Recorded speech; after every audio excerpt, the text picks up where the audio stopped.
Dear students, welcome to Business Studies class. നമ്മൾ ഇൻഷുറൻസിനെ കുറിച്ചാണ് പഠിച്ചുകൊണ്ടിരിക്കുന്നത്. ഇൻഷുറൻസ് എന്താണ്, ഇൻഷുറൻസിൻ്റെ പ്രിൻസിപ്പിൾസ് നമ്മൾ പഠിച്ചു. അതുപോലെ ടൈപ്സ് ഓഫ് ഇൻഷുറൻസ് ആണ് നമ്മളിപ്പോൾ പഠിച്ചുകൊണ്ടിരിക്കുന്നത്. അതിലൊരു ടൈപ്പ് ലൈഫ് ഇൻഷുറൻസ് നമ്മൾ വിശദമായി തന്നെ ഡിസ്കസ് ചെയ്തു. രണ്ടാമത്തെ ടൈപ്പിലേക്ക് നമ്മൾ കിടക്കുകയാണ് ഫയർ ഇൻഷുറൻസ്. പേര് സൂചിപ്പിക്കുന്നത് പോലെ തന്നെ fire insurance give protection against the risk of fire. ബിസിനസ്സുകൾക്ക് പലപ്പോഴും സംഭവിക്കുന്ന ഒരു റിസ്ക്കാണ് തീപിടുത്തം. ഒരു ബിസിനസ് എസ്റ്റാബ്ലിഷ് ചെയ്യുന്നത് ലക്ഷങ്ങൾ മുടക്കിയിട്ടാണ്, ചിലപ്പോൾ കോടിക്കണക്കിന് രൂപ മുടക്കിയിട്ടാണ് ബിസിനസ് എസ്റ്റാബ്ലിഷ് ചെയ്യുന്നത്. എന്തെങ്കിലും ഒരു ഷോർട്ട് സർക്യൂട്ട് മൂലമോ എന്തെങ്കിലും കാരണങ്ങൾ കൊണ്ട് ഒരു തീപിടുത്തം ഉണ്ടായാൽ അതിൽ ഭൂരിപക്ഷം ഭാഗം ക്യാപിറ്റലും കത്തി നശിച്ചു പോകും, നമ്മുടെ പ്രോപ്പർട്ടീസ് എല്ലാം കത്തി നശിച്ചു പോകും. പിന്നീട് വീണ്ടും ആദ്യം മുതൽ ഈ ബിസിനസ് കെട്ടിപ്പടുത്തു കൊണ്ടുവരാൻ ബിസിനസ്സിൻ്റെ ഓണർക്ക് കഴിയണമെന്നില്ല, കാരണം അദ്ദേഹത്തിൻ്റെ പണം മുഴുവൻ നഷ്ടപ്പെട്ട അവസ്ഥയാണ്. അപ്പോൾ ഇതിനൊരു പ്രതിവിധിയായിട്ടാണ് ഫയർ ഇൻഷുറൻസ്. അപ്പോൾ ആ ബിസിനസ്സിൽ ഇൻഷുർ ചെയ്തിട്ടുണ്ട് എങ്കിൽ ആക്ച്വൽ ലോസ് എത്രയാണോ അത്രയും ഇൻഷുറൻസ് കമ്പനിയിൽ നിന്ന് റീഇംബേഴ്സ് ചെയ്ത് കിട്ടാൻ സാധിക്കും. ഓക്കെ, അപ്പോൾ നമുക്ക് എന്താണ് ഫയർ ഇൻഷുറൻസ് എന്ന് കാണാം. Fire insurance is a contract whereby the insurer in consideration of the premium paid undertakes to make good any loss or damage caused by fire during a specified period up to the amount specified in the policy. Okay, അപ്പോൾ fire insurance നമുക്കത് പാർട്ടായിട്ട് നോക്കാം. ഒന്നാമത് നോക്കൂ, fire insurance is a contract. ഇതൊരു കോൺട്രാക്റ്റാണ്. ഇവിടെ എല്ലാ കോൺട്രാക്റ്റിലും ഉള്ളതുപോലെ ഇവിടെയും രണ്ട് പാർട്ടീസ് ഉണ്ട്, insurer and insured. The insurer in consideration of the premium paid. Insurance ഈ ഫയർ പ്രൊട്ടക്ഷൻ കിട്ടാൻ ഇൻഷുർഡ് പ്രീമിയം അടയ്ക്കണം. Premium is paid in lump sum. Okay, at the beginning of the insurance term. ആ ഇൻഷുറൻസ് ടേം തുടങ്ങുന്നതിൻ്റെ ബിഗിനിങ്ങിൽ തന്നെ lump sum amount ആയിട്ട് premium അടയ്ക്കും. Then in consideration of the premium paid undertakes to make good any loss or damage caused by fire. തീപിടുത്തം മൂലമുണ്ടാകുന്ന നഷ്ടം പരിഹരിക്കാം എന്ന് ഇൻഷുറർ അണ്ടർടേക്ക് ചെയ്യുന്നു. ആ നഷ്ടം ഇൻഷുറർ അണ്ടർടേക്ക് ചെയ്യുന്നു. അതായത് ആക്ച്വൽ ലോസ് എത്രയാണോ അത്രയും ഇൻഷുറൻസ് കമ്പനി റീഇംബേഴ്സ് ചെയ്യും. Okay, then during a specified period. ഇപ്പോൾ ഫയർ ഇൻഷുറൻസ് പോളിസി സാധാരണഗതിയിൽ ഒരു വർഷത്തേക്കാണ്, 12 മാസം, ഒരു വർഷത്തേക്കാണ് ഫയർ ഇൻഷുറൻസ് പോളിസി എടുക്കുന്നത്. ഇപ്പോൾ ജനുവരി 1 ഒരു പോളിസി എടുത്താൽ ആ ജനുവരി 1 ഡിസംബർ 31 ഇടയിൽ ഉണ്ടാകുന്ന തീപിടുത്തങ്ങൾക്കാണ് പ്രൊട്ടക്ഷൻ ലഭിക്കുക. ആ ഇൻഷുറൻസ് ടേമിന് പുറത്ത് ആണ് ഡാമേജ് സംഭവിക്കുന്നതെങ്കിൽ ഇൻഷുറൻസ് പ്രൊട്ടക്ഷൻ കിട്ടില്ല. So it is very important that after the term the fire insurance policy should be renewed by paying premium. വീണ്ടും പ്രീമിയം അടച്ച് ഫയർ ഇൻഷുറൻസ് പ്രീമിയം പുതുക്കിക്കൊണ്ടിരിക്കണം. ഓക്കെ, ഫയർ ഇൻഷുറൻസ് പ്രീമിയം ഒരു വർഷത്തേക്കാണ് പ്രീമിയം അടയ്ക്കുന്നത്. ഒരു വർഷത്തേക്കാണ് ഇൻഷുറൻസ് കമ്പനി പ്രൊട്ടക്ഷൻ തരുന്നത്. Okay, അതുകൊണ്ടാണ് ഡ്യൂറിങ് എ സ്പെസിഫൈഡ് പീരിയഡ് എന്ന് പറയുന്നത്. Then last term up to the amount specified in the policy. ഒരു എമൗണ്ട് പറയും, അതായത് നമ്മളൊരു 30 lakhs പ്രോപ്പർട്ടി ഇൻഷുർ ചെയ്യുന്നു. നമ്മളൊരു വീട് വെച്ചു എന്ന് വിചാരിക്കുക. നമ്മൾ എസ്റ്റിമേറ്റ് ചെയ്തു 30 ലക്ഷം രൂപ വില നമ്മൾ കണക്ക് കൂട്ടി. 30 ലക്ഷം രൂപ നമ്മുടെ വീടിൻ്റെ കോസ്റ്റ്. നമ്മളത് ഒരു 20 ലക്ഷം രൂപയ്ക്ക് ഇൻഷുർ ചെയ്യുന്നു. ഫയർ ഇൻഷുറൻസ് പോളിസി എടുത്തു. 20 lakhs ഫയർ ഇൻഷുറൻസ് പോളിസി എടുത്തു. Suppose fire broke out and the property burned. തീപിടുത്തം ഉണ്ടായി, പ്രോപ്പർട്ടി പൂർണ്ണമായും കത്തി നശിച്ചു എന്ന് വിചാരിക്കുക. അപ്പോൾ നമുക്ക് എത്ര രൂപയുടെ നഷ്ടം വന്നു? 30 ലക്ഷം രൂപയുടെ പ്രോപ്പർട്ടിയാണ് നശിച്ചത്. അപ്പം 30 lakhs ആണ് നമുക്ക് നഷ്ടം വന്നിരിക്കുന്നത്. അല്ലേ? പക്ഷേ ഇൻഷുറൻസ് കമ്പനി എത്ര രൂപ തരും? ആക്ച്വൽ ലോസ് ആണ് ഇൻഷുറൻസ് കമ്പനി തരേണ്ടത്. പക്ഷേ that is subject to the amount specified in the policy. ആ പോളിസിയിൽ പറയുന്നത് എത്രയാണോ അതാണ് മാക്സിമം നമുക്ക് കിട്ടാവുന്ന കോമ്പൻസേഷൻ. അതായത് 20 lakhs മാത്രമേ ഇവിടെ കിട്ടുകയുള്ളൂ. കാരണം 20 ലക്ഷത്തിനെ നമ്മൾ ഇൻഷുർ ചെയ്തിട്ടുള്ളൂ. Okay, up to the amount specified in the policy. So fire insurance is a contract whereby the insurer, in consideration of the premium paid, undertakes to make good any loss or damage caused by fire during a specified period up to the amount specified in the policy.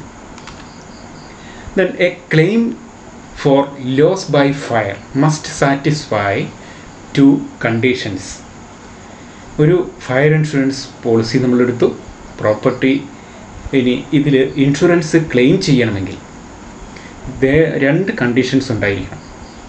ഒന്നാമത്തേത്, there must be actual loss. തീപിടുത്തം ഉണ്ടായാൽ പോരാ, തീപിടുത്തം കൊണ്ട് നമുക്ക് ഒരു സാമ്പത്തിക നഷ്ടം ഉണ്ടായിട്ടുണ്ടാവണം. തീപിടുത്തം ഉണ്ടായി പക്ഷേ ഒരു നഷ്ടവും വന്നിട്ടില്ല എങ്കിൽ വി കനോട്ട് ക്ലെയിം. കുറച്ച് വേസ്റ്റ് ഉണ്ടായിരുന്നു, അത് മാത്രം കത്തിപ്പോയി, നമുക്ക് സാമ്പത്തിക നഷ്ടമൊന്നുമില്ല. അങ്ങനെയാണെങ്കിൽ നമുക്ക് എന്തെങ്കിലും ക്ലെയിം ചെയ്യാൻ പറ്റുമോ? ഒന്നും ക്ലെയിം ചെയ്യാൻ കഴിയില്ല. There must be actual loss. ഇതാണ് ഒന്നാമത്തെ കണ്ടീഷൻ. രണ്ടാമത്തേത്, fire must be accidental and non intentional. മനഃപൂർവ്വം തീ വച്ചിട്ട് പോയി ക്ലെയിം ചെയ്താൽ ഇൻഷുറൻസ് കമ്പനി ക്ലെയിം അഡ്മിറ്റ് ചെയ്യില്ല. അങ്ങനെ ചെയ്യുന്നവരുണ്ട്. ഇൻഷുറൻസ് എടുക്കും, പ്രോപ്പർട്ടിക്ക് തീ വെക്കും, എന്നിട്ട് ക്ലെയിം ചെയ്യും. അപ്പോൾ ഇത് മനഃപൂർവ്വം തീ വെച്ചതാണ് എന്ന് ഇൻഷുറൻസ് കമ്പനിക്ക് തെളിയിക്കാൻ കഴിഞ്ഞാൽ ഇൻഷുറൻസ് കമ്പനി ക്ലെയിം അഡ്മിറ്റ് ചെയ്യില്ല. Okay, fire must be accidental and non intentional. നമ്മൾ മനഃപൂർവ്വം തീ വെച്ചതായിരിക്കരുത്. മനഃപൂർവ്വം തീ വെച്ചതാണെങ്കിൽ ഇൻഷുറൻസ് ക്ലെയിം ചെയ്യാൻ കഴിയില്ല. Okay, these are the 2 conditions for making claim of fire policy. Fire policy claim ചെയ്യാൻ ഈ 2 കണ്ടീഷൻസ് സാറ്റിസ്ഫൈ ചെയ്യണം. There must be actual loss and second, fire must be accidental and non-intentional. Next we can see the elements of fire insurance. ഒന്നാമത്തെ element insurable interest ആണ്. Insurable interest means the insured should sustain a loss. Okay, insured ഒരു സാമ്പത്തിക നഷ്ടം ഉണ്ടാവണം. ഒരു തീപിടുത്തം ഉണ്ടായി ഒരു പ്രോപ്പർട്ടി നശിച്ചാൽ ഇൻഷുവേർഡിന് ഒരു സാമ്പത്തിക നഷ്ടം ഉണ്ടാകണം. അപ്പോൾ അങ്ങനെയാണെങ്കിൽ ഒരു പ്രോപ്പർട്ടി ഒന്നുകിൽ ഇൻഷുവേർഡിൻ്റെ സ്വന്തം പ്രോപ്പർട്ടി ആണെങ്കിൽ അദ്ദേഹത്തിന് നഷ്ടമുണ്ടാകും. ഓക്കെ, പിന്നെ നമ്മൾ ഇപ്പോൾ റിപ്പയർ ചെയ്യുന്ന സർവീസ് സെൻറ്റേഴ്സ് ഉണ്ട്. കാറുകൾ, ബൈക്കുകൾ അല്ലെങ്കിൽ ഇലക്ട്രോണിക് സാധനങ്ങളൊക്കെ റിപ്പയർ ചെയ്യുന്ന സർവീസ് സെൻറ്റേഴ്സ്. അവർ റിപ്പയർ ചെയ്യാൻ വാങ്ങിയിരിക്കുന്ന സാധനങ്ങൾ അവർക്ക് ഇൻഷുർ ചെയ്യാം. ഓക്കെ, പിന്നെ മറ്റൊന്ന്, നമ്മൾ വാടകയ്ക്ക് എടുക്കുന്ന സാധനങ്ങൾ, അത് നഷ്ടപ്പെട്ടാൽ, വാടകയ്ക്ക് എന്ന് പറയുമ്പോൾ 1 ദിവസത്തേക്ക് 2 ദിവസത്തേക്കോ എടുക്കുന്നതല്ല, ലീസിൽ മെഷീൻസൊക്കെ എടുക്കാറുണ്ട് കമ്പനികൾ. അങ്ങനെ ലീസിലെടുക്കുന്ന പ്രോപ്പർട്ടീസ് ആ ലീസ് ഹോൾഡർക്ക് ഇൻഷുർ ചെയ്യാം. അപ്പോൾ സ്വന്തമായ പ്രോപ്പർട്ടീസ് ഇൻഷുർ ചെയ്യാം, ലീസിലെടുത്തത് ഇൻഷുർ ചെയ്യാം. ഓക്കെ, പിന്നെ ഏജൻസി റിലേഷൻഷിപ്പ്, അതാണ് നമ്മൾ റിപ്പയർ ചെയ്യാൻ വാങ്ങിയ സാധനങ്ങൾ, അത് ഇൻഷുർ ചെയ്യാം. ഓക്കെ, അപ്പോൾ ഇൻഷുറബിൾ ഇൻട്രസ്റ്റ് ഇനി എപ്പോഴാണ് ഉണ്ടാകേണ്ടത്? In fire insurance, insurable interest must be present both at the time of insurance and at the time of loss. ഫയർ ഇൻഷുറൻസിൽ ഇൻഷുറൻസ് എടുക്കുന്ന സമയത്തും ഇൻഷുറബിൾ ഇൻട്രസ്റ്റ് വേണം, അതുപോലെ ലോസ് സംഭവിക്കുമ്പോഴും ഇൻഷുറബിൾ ഇൻട്രസ്റ്റ് ഉണ്ടായിരിക്കണം. 2 സമയത്തും ഇൻഷുറബിൾ ഇൻട്രസ്റ്റ് ഉണ്ടെങ്കിലേ ഫയർ ഇൻഷുറൻസ് ക്ലെയിം ചെയ്യാൻ കഴിയും. Okay, fire insurable interest must be present both at the time of insurance and at the time of loss. ആ സെൻറ്റൻസാണ് നിങ്ങൾ പഠിക്കേണ്ടത്. ഇൻഷുറബിൾ ഇൻട്രസ്റ്റ് എപ്പോഴാണ് ഉണ്ടാവേണ്ടത്? കാരണം ഇൻഷുറബിൾ ഇൻട്രസ്റ്റ് എന്താണ് എന്ന് നമ്മൾ നേരത്തെ പഠിച്ചിട്ടുണ്ട്. ഇവിടെ നമ്മൾ ഇൻഷുറബിൾ ഇൻട്രസ്റ്റ് എപ്പോഴൊക്കെയാണ് ഉണ്ടാവേണ്ടത്? ഒന്നാമത്, insurable interest must be present both at the time of insurance and at the time of loss. Insurance എടുക്കുന്ന സമയത്തും ലോസ് സംഭവിക്കുന്ന സമയത്തും ഇൻഷുറബിൾ ഇൻട്രസ്റ്റ് ഉണ്ടായിരിക്കണം. രണ്ടാമത്തെ element utmost good faith. Contract of fire insurance is a contract of utmost good faith. The insured must be honest in giving information to the insurance company about the subject matter of insurance. ആ subject മാറ്ററിനെ കുറിച്ചുള്ള വിവരങ്ങൾ സത്യസന്ധമായിട്ട് insurance കമ്പനിയെ ബോധ്യപ്പെടുത്തേണ്ടത് ഇൻഷുർഡിൻ്റെ കടമയാണ്. അതായത് നമ്മുടെ shop ഒരു കടയാണെങ്കിൽ, കടയുടെ തൊട്ടടുത്ത് ഈ ഫയർ വർക്ക്സ് വിൽക്കുന്ന കടയാണെങ്കിൽ ആ കാര്യം ഇൻഷുറൻസ് കമ്പനിയോട് ഡിസ്ക്ലോസ് ചെയ്യണം, വെളിപ്പെടുത്തണം. അവിടെ റിസ്ക് കൂടുതലാണ്. Okay, so premium will be higher. Then insurance company should disclose the facts of the policy to the proposer. ആ ഇൻഷുറൻസ് പോളിസിയുടെ terms and conditions insurance company ഇൻഷുർഡിന് അല്ലെങ്കിൽ പോളിസി പ്രൊപ്പോസർക്ക് വെളിപ്പെടുത്തണം. Okay, this is a utmost good faith. Then third element, the contract of fire insurance is a contract of strict indemnity. So the insured in the event of loss can claim only the actual amount of loss from the insurance company. ഇൻഷുർഡിന് actual amount of loss മാത്രമേ claim ചെയ്യാൻ പറ്റൂ.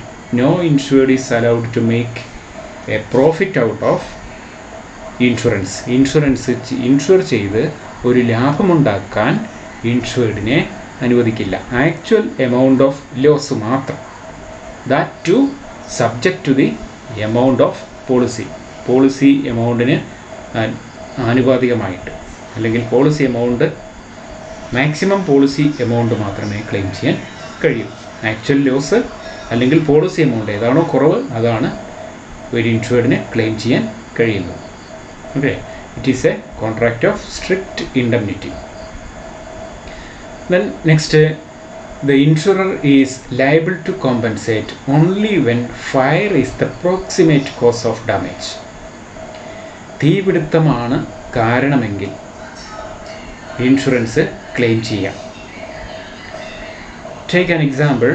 ഒരു case വന്നതാണ്. Over heating മൂലം ഒരു property നശിച്ചു. Over heating insurance claim ചെയ്തു. ഇൻഷുറൻസ് കമ്പനി അന്വേഷിച്ചപ്പോൾ ഓവർ ഹീറ്റിംഗ് മൂലമാണ് പ്രോപ്പർട്ടി നശിച്ചത്, എന്തെങ്കിലും മെഷീൻസ് നശിച്ചത്. So insurance is claimed. കാരണം ഓവർ ഹീറ്റിംഗ് ആണ് ഇവിടെ proximate cause. Fire, there is no fire.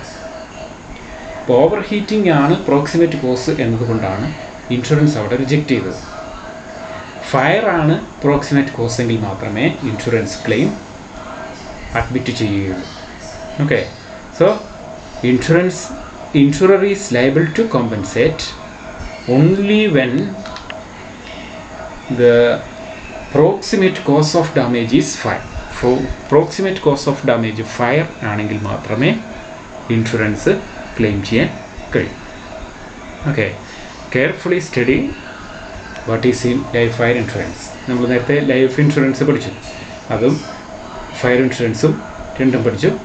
വളരെ ശ്രദ്ധിച്ച് ക്ലാസ് കേട്ട് ഒന്ന് വായിച്ച് നോക്കി നന്നായി മനസ്സിലാക്കി വയ്ക്കുക. Okay, thank you.